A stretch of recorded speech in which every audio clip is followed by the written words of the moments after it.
Hello everyone, welcome you all at my YouTube channel the nursing academy. Myself Purnima. आज हम care of newborn से related MCQs continue करेंगे। तो जैसा कि इससे प्रीवियस वीडियो में हमने डिस्कस किया था इंट्रोडक्शन ऑफ पीडियाट्रिक नर्सिंग और केयर ऑफ न्यूबॉर्न से रिलेटेड इंपॉर्टेंट क्वेश्चंस जो लगभग सारे कॉम्पिटेटिव एग्जाम में पूछे जाते हैं। सो आज हम केयर ऑफ न्यूबॉर्न से रिलेटेड बाकी के क्वेश्चंस डिस्कस करेंगे। सो स्टार्ट करते हैं आज का सेशन। आज का फर्स्ट क्वेश्चन है The appropriate approach to a neonate presenting with vaginal bleeding on day 4th of life is। यहाँ पर appropriate approach neonate के लिए क्या होगा जो day 4th of life में vaginal bleeding present कर रहा है। तो यहाँ पर ऑप्शन दिया हुआ है administration of vitamin K, B option है investigation for bleeding disorder, C option है no specific therapy and last option है administration of 10 ml per kg of fresh frozen plasma over 4 hours। तो यहाँ पर अप्रोप्रिएट अप्रोच पूछ रहा है neonate के लिए जो डे 4th ऑफ लाइफ में विजाइनल ब्लीडिंग शो कर रही है। तो यहाँ पर हमें सबसे पहले पता होना चाहिए कि न्यूनेट है डे 4th ऑफ लाइफ में अगर विजाइनल ब्लीडिंग हो रहा है तो ये नॉर्मल है या फिर एबनॉर्मल है। तो जैसा कि हमें पता है कि विजाइनल ब्लीडिंग अगर डे 4th ऑफ लाइफ में हो रहा है तो यह नॉर्मल है बेबी में। क्यों हो रहा है तो किसकी वजह से होता है तो मैटरनल हार्मोन के इम्पैक्ट की वजह से होता है। यहाँ पर मैटरनल हार्मोन का इम्पैक्ट होता है, सडन विड्रॉल होता है मैटरनल हार्मोन का। यहाँ पर sudden withdrawal of maternal hormone की वजह से वेजाइनल ब्लीडिंग देखने को मिलता है। तो जिसे यहाँ पर टर्म दिया गया है सीडो मेंस्ट्रुएशन। यहाँ पर टर्म दिया गया है सीडो मेंस्ट्रुएशन, इसे कहा जाता है। सीडो मेंस्ट्रुएशन यह नॉर्मल होता है बेबी में जो ऑटो रिजल्व हो जाता है 2 to 3 वीक में, 2 से 3 हफ्ते में डिसअपियर हो जाता है। तो यहाँ पर यह नॉर्मल है, इसके लिए कोई भी स्पेसिफिक ट्रीटमेंट देने की ज़रूरत नहीं पड़ती, कोई भी स्पेसिफिक थेरेपी देने की ज़रूरत नहीं पड़ती है यहाँ पर। तो यहाँ पर एडमिनिस्ट्रेशन ऑफ विटामिन के नहीं करना है, ये ऑप्शन गलत हो जाएगा। इसके अलावा इन्वेस्टिगेशन ऑफ ब्लीडिंग डिसऑर्डर की भी ज़रूरत नहीं है। नो स्पेसिफिक थेरेपी, यहाँ पर यह राइट ऑप्शन हो जाएगा। एडमिनिस्ट्रेशन ऑफ 10 ml पर kg of fresh frozen plasma over 4 hours, इसकी भी ज़रूरत यहाँ पर नहीं है। यहाँ पर अदर ब्लीडिंग डिसऑर्डर होता है तो उस केस में ये सारे मैनेजमेंट करने पड़ते हैं, ये सारे थेरेपीज करने पड़ते हैं, बट यहाँ पर कोई भी स्पेसिफिक थेरेपी की ज़रूरत नहीं है। तो यहाँ पर सी ऑप्शन राइट हो जाएगा, no specific therapy needed for vaginal bleeding on day 4th of life. तो यहाँ पर सी ऑप्शन राइट है। नेक्स्ट क्वेश्चन है to provide immediate care to all newborn at birth a health facility must have within its delivery room. Immediate care सभी newborn को provide करने के लिए एट बर्थ पर एक हेल्थ फैसिलिटी के अंदर उनके डिलीवरी रूम के अंदर क्या होना चाहिए। तो यहाँ पर ऑप्शन दिया हुआ है। फर्स्ट ऑप्शन है newborn care corner, second option है newborn stabilisation unit, third option है special newborn care unit, fourth option है home based newborn care unit. तो यहाँ पर पूछ रहा है एट बर्थ सभी न्यूबॉर्न को इमीडिएट केयर प्रोवाइड करने के लिए किसी भी हेल्थ फैसिलिटी के अंदर इसके डिलीवरी रूम में क्या होना चाहिए। तो यहाँ पर न्यूबॉर्न केयर कॉर्नर होना चाहिए, फर्स्ट ऑप्शन राइट हो जाएगा। यहाँ पर option A is right, newborn care corner होना चाहिए किसी भी डिलीवरी रूम में। क्यों? ताकि वहाँ पर एट बर्थ सभी न्यूबॉर्न को इमीडिएट केयर प्रोवाइड किया जा सके। नेक्स्ट क्वेश्चन पर चलते हैं। All of the following therapies may be required in 1 hour old infant with severe birth asphyxia except. यहाँ पर सभी थेरेपी रिक्वायर्ड है किसी भी 1 hour ओल्ड इन्फेंट में जो कि जिसे सीवियर बर्थ एस्फिक्सिया है, एक्सेप्ट यहाँ पर एक कोई नहीं है। तो यहाँ पर क्वेश्चन पूछ रहा है कि अगर 1 घंटा हुआ है बेबी को बर्थ हुए और उसे सीवियर बर्थ एस्फिक्सिया है तो इसमें से कौन कौन सी थेरेपी उसे दी जाएगी, कौन सी नहीं दी जाएगी। तो इसमें कौन सी नहीं दी जाएगी ये यहाँ पर पूछ रहा है। तो यहाँ पर ऑप्शन दिया हुआ है glucose, डेक्सामेथाजोन, calcium gluconate, normal saline. तो यहाँ पर अगर सीवियर बर्थ एस्फिक्सिया का केस है तो उस केस में क्या होगा। सीवियर बर्थ एस्फिक्सिया के केस में लैक ऑफ ऑक्सीजन सप्लाई हो जाएगा बेबी के ब्रेन में, सेल में और टिश्यूज में, जिससे बेबी क्या होगा लेथार्जिक हो जाएगा। अगर बेबी लेथार्जिक हो जाएगा तो उस केस में बेबी अच्छे से फीड नहीं कर पाएगा, not able to intake feed, कोई भी फीड नहीं कर पाएगा। यहाँ पर फीड नहीं कर पाएगा तो उसकी वजह से क्या होगा, उसकी वजह से ग्लूकोज की कमी होगी तो हाइपोग्लाइसीमिया का केस हो जाएगा। इसके अलावा हाइपोकैल्सीमिया भी हो जाएगा बेबी को, हाइपोवॉल्यूमिया भी हो जाएगा। तो यहाँ पर हाइपोग्लाइसीमिया को कम करने के लिए हम ग्लूकोज एडमिनिस्टर करेंगे। यहाँ पर फर्स्ट ऑप्शन यहाँ पर नहीं, गलत हो जाएगा क्योंकि यहाँ पर पूछ रहा है एक्सेप्ट कौन कौन सी थेरेपी रिक्वायर्ड है, एक्सेप्ट यहाँ पर पूछ रहा है, एक्सेप्ट आपको ध्यान देना है। तो यहाँ पर ग्लूकोज दिया जा रहा है तो ये ऑप्शन गलत हो जाएगा। इसके अलावा हाइपोकैल्सीमिया का केस हो रहा है तो इसकी कमी को पूरा करने के लिए यहाँ पर क्या करेंगे, कैल्शियम ग्लूकोनेट देंगे। तो यहाँ पर ये ऑप्शन भी गलत हो जाएगा। हाइपोवॉल्यूमिया को कम करने के लिए नॉर्मल सलाइन देंगे तो ये ऑप्शन भी गलत हो जाएगा। तो यहाँ पर राइट ऑप्शन कौन सा हो जाएगा, बी यानी कि डेक्सामेथाजोन, यहाँ पर राइट ऑप्शन बी हो जाएगा। डेक्सामेथाजोन का यहाँ पर कोई भी रोल नहीं है सीवियर बर्थ स्पेसर के केस में, क्योंकि यह एंटी इन्फ्लेमेटरी होता है, तो यहाँ पर इसका कोई भी रोल नहीं है। यहाँ पर ग्लूकोज दिया जाएगा, कैल्शियम ग्लूकोनेट और नॉर्मल सलाइन दिया जाएगा। नेक्स्ट क्वेश्चन पर चलते हैं। When does the umbilical cord in a neonate eventually dries and falls up. Umbilical cord neonate में जो होता है वो कब इवेंचुअली ड्राई हो जाता है और फॉल्स अप हो जाता है। तो यहाँ पर ऑप्शन दिया हुआ है 9 to 12 days, 5 to 8 days, 3 to 5 days या फिर आफ्टर 12 डेज। तो यहाँ पर अम्बिलिकल कॉर्ड न्यूनेट में जो होता है वो अब खुद से ड्राई होता है और खुद से ही फॉल हो जाता है। तो उसका पूछ रहा है कि कितना टाइम लगता है, कितना टाइम ड्यूरेशन के अंदर वह इवेंचुअली ड्राई हो जाता है और फॉल्स अप हो जाता है। तो यहाँ पर 5 to 8 डेज लगते हैं। यहाँ पर बी ऑप्शन सही है। नॉर्मली 5 to 8 डेज में जो अम्बिलिकल कॉर्ड होता है वो ड्राई हो जाता है, गिर जाता है। तो यहाँ पर एक प्रोसेस होता है जिसे ड्राई गैंग्रेनियस प्रोसेस कहते हैं। यहाँ पर ड्राई गैंग्रेनियस प्रोसेस से बोला जाता है, जिस प्रोसेस से ये अम्बिलिकल कॉर्ड जो होता है वो ड्राई होता है और गिरता है। तो यहाँ पर ये ड्राई गैंग्रेनियस प्रोसेस से भी क्वेश्चन पूछे जाते हैं। तो इस प्रोसेस को क्या बोलते हैं, या तो इससे क्वेश्चन आते हैं इंपॉर्टेंट कॉम्पिटिटिव एग्जाम में, या फिर पूछे जाएंगे कि कौन सा ऐसा प्रोसेस है जिससे अम्बिलिकल कॉर्ड जो है वो इवेंचुअली ड्राई और फॉल्स अप होता है। तो यहाँ पर ड्राई गैंग्रेनियस प्रोसेस होता है, इसकी वजह से अम्बिलिकल कॉर्ड जो होते हैं न्यूनेट में वो इवेंचुअली ड्राई और फॉल्स अप होते हैं। तो यहाँ पर 5 to 8 डेज का टाइम लगता है इसमें। नेक्स्ट क्वेश्चन है, the nurse performing a complete assessment of a term neonate which of the following findings would alert the nurse to notify the paediatrician. यहाँ पर जो नर्स है, एक पीडियाट्रिक नर्स, वो परफॉर्म कर रही है कंप्लीट असेसमेंट एक टर्म न्यूनेट का। टर्म न्यूनेट है, यहाँ पर आपको क्वेश्चंस ध्यान से पढ़ने हैं। यहाँ पर बात हो रही है टर्म न्यूनेट है और इसमें कंप्लीट असेसमेंट कर रही है एक नर्स, जिसमें यहाँ पर फॉलोइंग फाइंडिंग्स इसमें पूछ रहा है कि इसमें से कौन से ऐसी फाइंडिंग्स है जो नर्स को अलर्ट करेगी कि वह नोटिफाई करे पीडियाट्रिशियन को। तो यहाँ पर फर्स्ट ऑप्शन दिया हुआ है red reflex in eye, B option है एक्सपिरेटरी ग्रंट, सी ऑप्शन है respiratory rate of 45 breaths per minute, इसके अलावा डी ऑप्शन है प्रोमिनेंट जिफाइड प्रोसेस। तो यहाँ पर रेड रिफ्लेक्स इन आइज, किसी भी टर्म न्यूनेट में रेड रिफ्लेक्स का होना यह नॉर्मल बात होती है। यहाँ पर अगर रेड रिफ्लेक्स नहीं होगा तो यहाँ पर कैटरेक्ट के चांसेस होते हैं। अगर रेड रिफ्लेक्स अब्सेंस होगा इसका मतलब कंजेनिटल कैटरेक्ट यहाँ पर प्रेजेंट हो सकता है। तो यहाँ पर ये ऑप्शन होना चाहिए। यहाँ पर ये नॉर्मल न्यूनेट का कंडीशन है। तो यहाँ पर टर्म न्यूनेट का असेसमेंट अगर हो रहा है और नर्स फाइंड कर रही है कि रेड रिफ्लेक्स है in the I of baby, तो यहाँ पर इसका मतलब कि ये नॉर्मल है। इसके अलावा बी है एक्सपिरेटरी ग्रंट। एक्सपिरेटरी ग्रंट मतलब यहाँ पर साउंड प्रोड्यूस हो रहा है। तो यहाँ पर एक्सपिरेटरी ग्रंट एक एबनॉर्मल कंडीशन होता है। एबनॉर्मल कंडीशन होता है या किस केस में होता है, एबनॉर्मल फाइंडिंग होती है जिसमें यह शो करता है कि बेबी जो है रेस्पिरेटरी डिस्ट्रेस में जा रहा है, रेस्पिरेटरी डिस्ट्रेस सिंड्रोम होने के चांसेस है उसको। तो यहाँ पर यह एबनॉर्मल फाइंडिंग होगी। इसके अलावा रेस्पिरेटरी रेट यहाँ पर दिया हुआ है 45 breaths per minute. 45 breaths per minute मतलब ये नॉर्मल है। नॉर्मली जो बेबी का रेस्पिरेटरी रेट होता है 30 to 60 ब्रीथ्स पर मिनट होते हैं। तो यहाँ पर 45 ब्रीथ्स अगर है तो ये नॉर्मल है। इसके अलावा प्रोमिनेंट जिफाइड प्रोसेस, सभी नॉर्मल न्यूनेट में जो जिफाइड प्रोसेस होता है वो प्रोमिनेंट होते हैं, प्रोमिनेंट देखने को मिलते हैं। तो यहाँ पर ये भी नॉर्मल हो जाएगा। तो यहाँ पर बोल रहा है कौन सा ऐसा कंडीशन है जो नर्स को अलर्ट करेगा कि वो नोटिफाई करे पीडियाट्रिशियन को। तो यहाँ पर एबनॉर्मल क्या हो रहा है, एक्सपिरेटरी ग्रंट हो रहे हैं जिससे रेस्पिरेटरी डिस्ट्रेस में जाने के चांसेस हैं बेबी के। तो यहाँ पर यह नर्स को अलर्ट करेगा और नर्स क्या करेगी, नोटिफाई करेगी पीडियाट्रिशियन को। तो यहाँ पर बी ऑप्शन सही हो जाएगा, एक्सपिरेटरी ग्रंट। नेक्स्ट क्वेश्चन है caput succedaneum resolve within. Caput succedaneum कब रिजॉल्व होता है?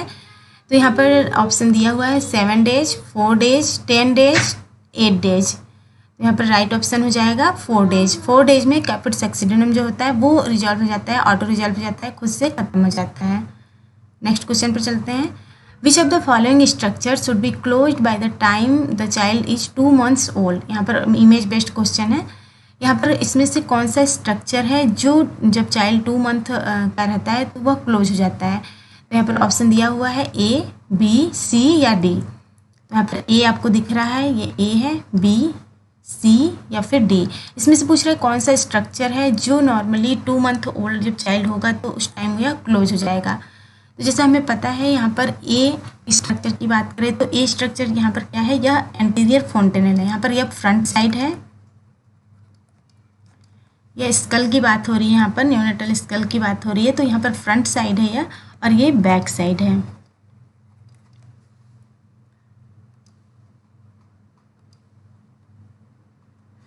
यहाँ पर फ्रंट साइड हो गया, ये बैक साइड हो गया। तो जैसा कि हमने बताया कि यहाँ पर फोंटेनेल की बात हो रही है, हम फोंटेनेल डिस्कस करेंगे यहाँ पर। तो ए जो है, ए स्ट्रक्चर की बात करें अगर, तो यहाँ पर ए स्ट्रक्चर क्या है, एंटीरियर फोंटेनेल है। एंटीरियर फोंटेनेल है। एंटीरियर फोंटेनेल यहाँ पर कौन से शेप का है, तो आप देख रहे हैं यहाँ पर डायमंड शेप का है एंटीरियर फोंटेनेल। तो यहाँ पर डायमंड शेप का है यह। नॉर्मली एंटीरियर फोंटेनेल को ब्रैगमा भी बोला जाता है, यहाँ पर इससे भी क्वेश्चंस बनते हैं। ब्रैगमा इंपॉर्टेंट क्वेश्चन बनते हैं। तो एंटीरियर फोंटेनेल क्लोज कब होता है, तो नॉर्मली एंटीरियर फोंटेनेल जो होता है वो 12 to 18 मंथ में क्लोज होता है, 12 to 18 मंथ। तो यहाँ पर 12 to 18 मंथ में एंटीरियर फोंटेनेल क्लोज हो रहा है। ए स्ट्रक्चर की बात हो रही है, तो यहाँ पर ये ऑप्शन गलत हो जाएगा, क्योंकि 2 मंथ की बात हो रही है। यहाँ पर 2 मंथ ओल्ड जब चाइल्ड हो रहा है उस केस में कौन सा स्ट्रक्चर यहाँ पर क्लोज हो रहा है, तो ये ऑप्शन गलत हो जाएगा, क्योंकि 12 to 18 मंथ में एंटीरियर फोंटेनेल जो होता है वो क्लोज होता है। यहाँ पर बी स्ट्रक्चर की बात करें, तो बी स्ट्रक्चर क्या है, यहाँ पर फ्रंटल बोन हो गया, पैराइटल बोन हो गया। तो यहाँ पर इसके बीच में सूचर पाए जाते हैं। यहाँ पर इस सूचर का नाम है सेजाइटल सूचर। तो यहाँ पर बी स्ट्रक्चर को क्या बोलेंगे, सेजाइटल सूचर।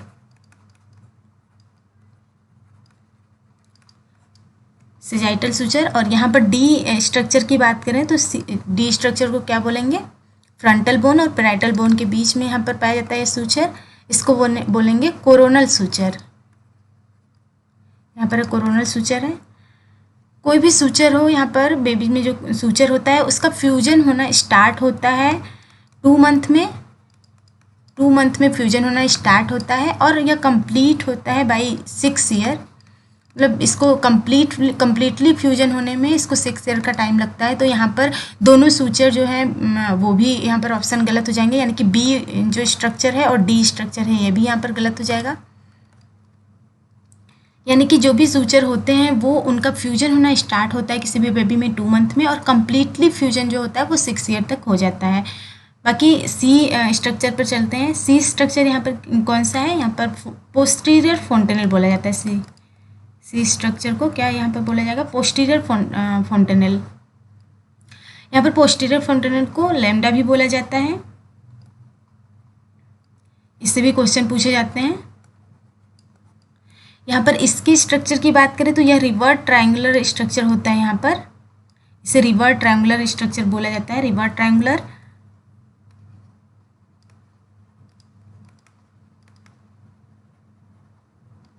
या रिवर्ट ट्रायंगल बोला जाता है।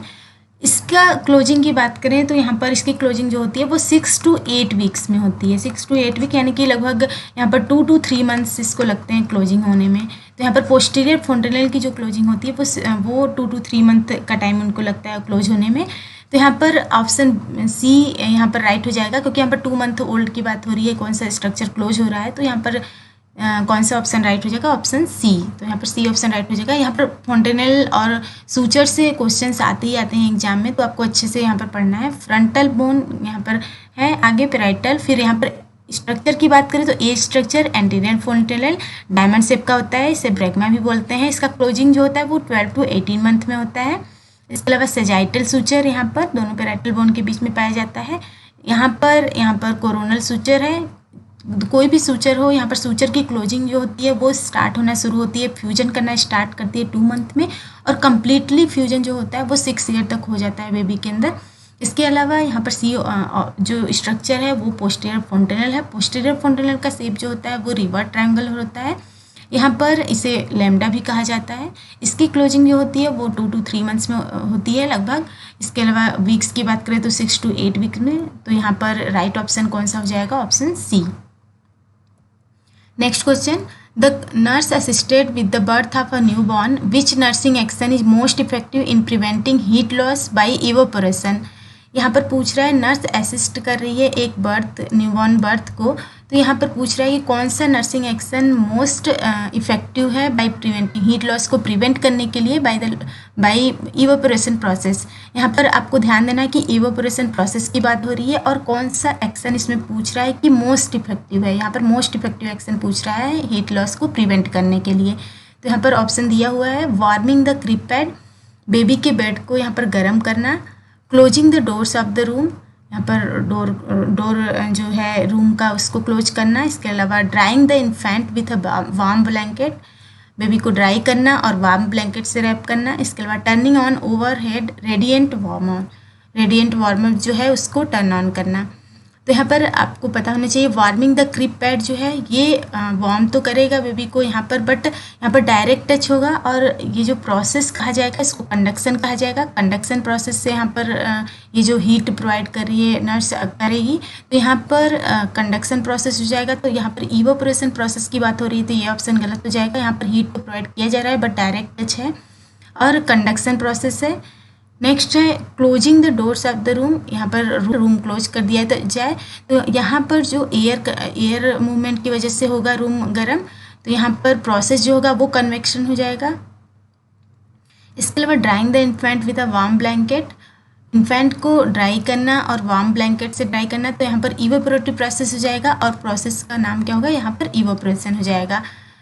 और लास्ट यहाँ पर दिया हुआ है turning on the overhead radiant warmer को अगर टर्न ऑन कर रहे हैं तो यहाँ पर इनडायरेक्ट कांटेक्ट हो जाएगा बाई रेडिएशन, यहाँ पर रेडिएशन प्रोसेस हो जाएगा। तो यहाँ पर ऑप्शन सी यहाँ पर राइट हो जाएगा क्योंकि ऑप्शन सी में हम इन्फेंट को ड्राई कर रहे हैं और वार्म ब्लैंकेट से रैम्प कर रहे हैं, जहाँ पर इवेपोरेटिंग प्रोसेस के थ्रू यहाँ पर हम हीट प्रोवाइड कर रहे हैं। यहाँ पर जो नर्स है वो हीट प्रोवाइड कर रही है। तो यहाँ पर इवेपोरेशन प्रोसेस जो होगा वो इन्फेंट को ड्राई कर रहा है और वार्म ब्लैंकेट से जो ड्राई कर रही है इन्फेंट को, तो यहाँ पर इवेपोरेशन प्रोसेस के थ्रू हीट प्रोवाइड किया जा रहा है। तो यहाँ पर सी ऑप्शन राइट हो जाएगा। नेक्स्ट क्वेश्चन है when teaching umbilical cord care to a new mother the nurse would include which information. Umbilical cord care करना बता रही है न्यू मदर को नर्स, तो इसमें से कौन सा इन्फॉर्मेशन वो इंक्लूड करेगी। इसमें से फर्स्ट ऑप्शन है apply peroxide to the cord with each diaper change, जब भी डायपर चेंज करें तब कॉर्ड पे पेरोक्साइड अप्लाई करें। या फिर सेकेंड ऑप्शन है cover the cord with petroleum jelly after bathing देने के बाद पेट्रोलियम जेली से कॉर्ड को कवर करें। या फिर सी ऑप्शन है यहाँ पर keep the cord dry and open to air, cord को ड्राई रखें और हवा में खुला रखें। इसके अलावा डी ऑप्शन है wash the cord with soap and water each day during a tub bath, जब भी टब बाथ कराएं तो कॉर्ड को सोप एंड वाटर से वॉश करें। तो यहाँ पर पूछ रहा है अम्बिलिकल कॉर्ड केयर के लिए न्यू मदर को क्या बताना है, क्या इन्फॉर्मेशन देना है। तो यहाँ पर हमें पता होना चाहिए कि ड्राई क्लीन करते हैं। यहाँ पर अम्बिलिकल कॉर्ड को जब भी क्लीन किया जाता है तो स्प्रिट या अल्कोहल से किया जाता है, 70% अल्कोहल से किया जाता है। या फिर यहाँ पर ट्रिपल डाई भी यूज करते हैं, ट्रिपल डाई भी यूज किया जाता है जिसमें हेमी सल्फर डाई यूज किया जाता है, हेमी सल्फर डाई यूज किया जाता है। तो यहाँ पर जितना भी हो सके कॉर्ड को क्लीन और ड्राई रखना रहता है और हवा में खुला रखना रहता है। तो यहाँ पर सी ऑप्शन सही हो जाएगा, C option is right. Keep the cord dry and open to air, हवा में खुला रखना है जिससे उसका जो प्रोसेस है गैंग्रीनियस प्रोसेस वो अच्छे से हो सके और जो कॉर्ड है वो अच्छे से ड्राई हो सके। तो यहाँ पर सी ऑप्शन राइट हो जाएगा। नेक्स्ट क्वेश्चन पर चलते हैं। A nurse prepares to administer a vitamin K injection to a new born and the mother ask the nurse why her infant needs the injection, what best response should the nurse provide. यहाँ पर nurse prepare कर रही है कि वो vitamin के का injection newborn को एडमिनिस्टर करे। इसमें मदर उससे पूछ रही है कि वह उनका इन्फेंट जो है उसे इस इंजेक्शन की ज़रूरत क्यों है। तो इस पर नर्स का बेस्ट रिस्पॉन्स क्या होगा जो वह मदर को देगी। तो यहाँ पर ऑप्शन दिया हुआ है your newborn needs the medicine to develop immunity, आपके न्यूबॉर्न को यह मेडिसिन ज़रूरी है क्योंकि यहाँ पर उसमें इम्यूनिटी डेवलप करेगा। फर्स्ट ऑप्शन ये हो गया।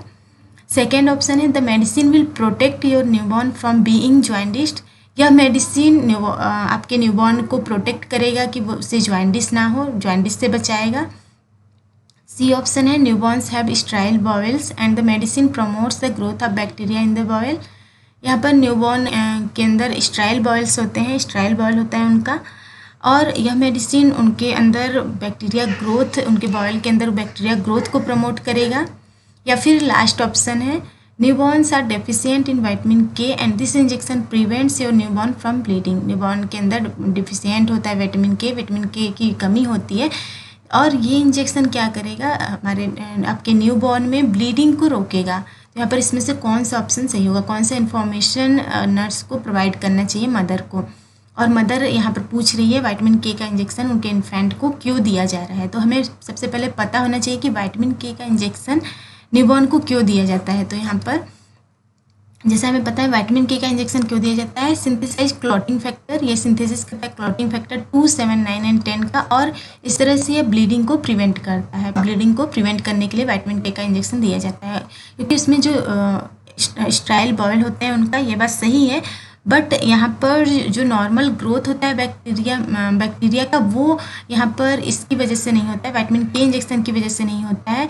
क्योंकि एक बार न्यूबॉर्न जब फीडिंग करना शुरू करता है तब नॉर्मल फ्लोरा डेवलप होने लगते हैं ऑटोमेटिक। तो यहाँ पर कोई भी बाहर से कोई भी थेरेपी या फिर कोई भी इंजेक्शन देने की ज़रूरत नहीं पड़ती है। तो यहाँ पर ये ऑप्शन गलत हो जाएगा। और यहाँ पर दिया हुआ है your newborn needs medicine to develop immunity. यहाँ पर इम्यूनिटी डेवलप कराने के लिए विटामिन के इंजेक्शन नहीं दिया जाता है, ये भी ऑप्शन गलत हो जाएगा। और यह इंजेक्शन जॉन्डिस को भी नहीं प्रिवेंट कर सकता है, जॉन्डिस को से बेबी को नहीं प्रोटेक्ट कर सकता है। तो यहाँ पर यह ऑप्शन भी गलत हो जाएगा।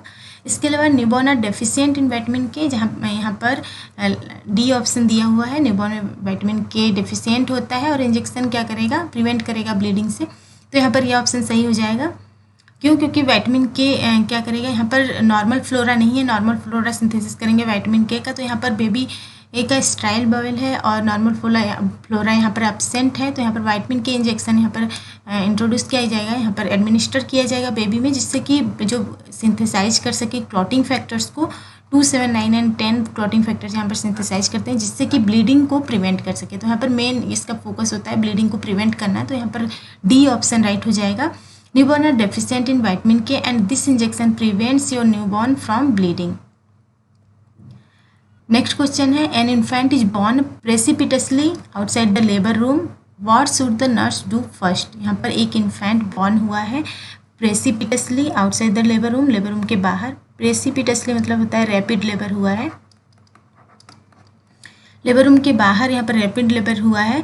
तो या इस केस में nurse what should the nurse do first, nurse को सबसे पहले क्या करना चाहिए। तो यहाँ पर ऑप्शन दिया हुआ है tie and cut the umbilical cord, tie करे और कट करे अम्बिलिकल कॉर्ड को। या फिर बी ऑप्शन दिया हुआ है stabilise an airway for the newborn, establish करे एयरवे न्यूबॉर्न के लिए। सी ऑप्शन दिया हुआ है ascertain the condition of the uterine fundus की कंडीशन को मेजर करे। या फिर arrange transport for mother and infant to the birthing unit, transport arrange करें मदर और इन्फेंट के लिए ताकि वह बर्थिंग यूनिट तक उन्हें पहुंचा सके। यहाँ पर इसमें से कौन सा ऑप्शन सही हो जाएगा। यहाँ पर ऑप्शन यहाँ पर पूछ रहा है what should the nurse do first, यहाँ पर सबसे पहले क्या करना है नर्स को। तो यहाँ पर बी ऑप्शन राइट हो जाएगा। सबसे पहले न्यूबॉर्न को इस्टेब्लिश करना है, एक एयरवे इस्टेब्लिश करना है न्यूबॉर्न का, ताकि वो सर्वाइव कर सके। तो यहाँ पर बी ऑप्शन राइट हो जाएगा, establish an airway for the newborn को स्टेबलाइज करना। बाकी सब umbilical tie and cut the umbilical cord process बाद में भी हो सकता है। यहाँ पर यूट्राइन फंडस की अभी कोई ज़रूरत नहीं है, वो भी बाद में हो सकता है, और बाद में बर्थिंग यूनिट में ट्रांसपोर्ट किया जा सकता है मदर और बेबी को। बट यहाँ पर सबसे ज़्यादा ज़रूरी है कि इस्टेब्लिश करना एयरवे सबसे पहले बर्थ एस्फिक्सिया में ना जा पाए, इससे उसे प्रिवेंट करने के लिए, मोर्टेलिटी को प्रिवेंट करने के लिए यहाँ पर इस्टेब्लिश करना जरूरी है एयरवे को। तो यहाँ पर सब राइट ऑप्शन क्या हो जाएगा, establish an airway for the newborn.